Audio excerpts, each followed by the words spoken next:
এসময়ৰ কথা গৌতম বুদ্ধ নিজৰ শিষ্যসকলৰ লগত এক যাত্ৰাত খোজ কাঢ়ি আছিল। তেনেকুৱাতে তেওঁ বৰ পিয়াহ লাগিলে। তেওঁ এজন শিষ্যক ক'লে যে যোৱা মোৰ বাবে খাবলৈ পানী লৈ আহা। শিষ্যজনে ওচৰে পাছৰে চালে। অকণমান দূৰত ৰাস্তাটোৰ সেই পাৰে তেওঁ পানীৰ এটা ঝৰ্ণা বিচাৰি পালে। তাতে সি দেখিলে যে কেইজনমান লোকে সেই পানীত কাপোৰ ধুই আছে। তেনেকুৱাতে এক গৰু গাড়ী সেই পানীৰ ঝৰ্ণা ওপৰেদি পাৰ হৈ গ'ল আৰু গোটেই পানী লেতেৰা হৈ পৰিল। তাৰ পিছত সি ভাবিলে এই লেতেৰা পানী মই ভগৱান বুদ্ধক খাবলৈ কেনেকে দিম বাৰু?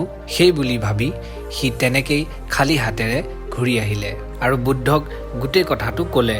গৌতম বুদ্ধই ক'লে ঠিক আছে, আমি এতিয়া এই গছজোপাৰ তলত বহি অলপ সময় আৰাম কৰোঁ। অকণমান সময় পিছত বুদ্ধই সেই শিষ্যজনক আকৌ পানী আনিবলৈ ক'লে।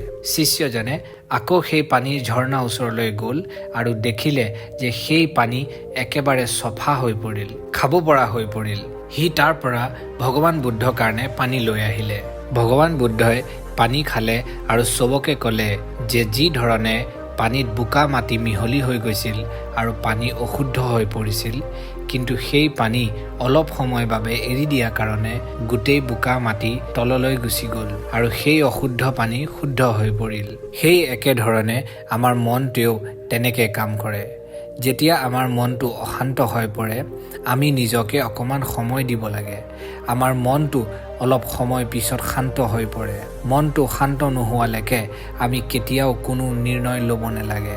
আমি এটাই কাম কৰিব লাগে যে আমি আমাৰ মনটো অকণমান সময় বাবে শান্ত কৰিবলৈ চেষ্টা কৰিব লাগে, যাৰ বাবে আমি তাৰ পিছত শুদ্ধ নিৰ্ণয় ল'ব পাৰোঁ। ধন্যবাদ।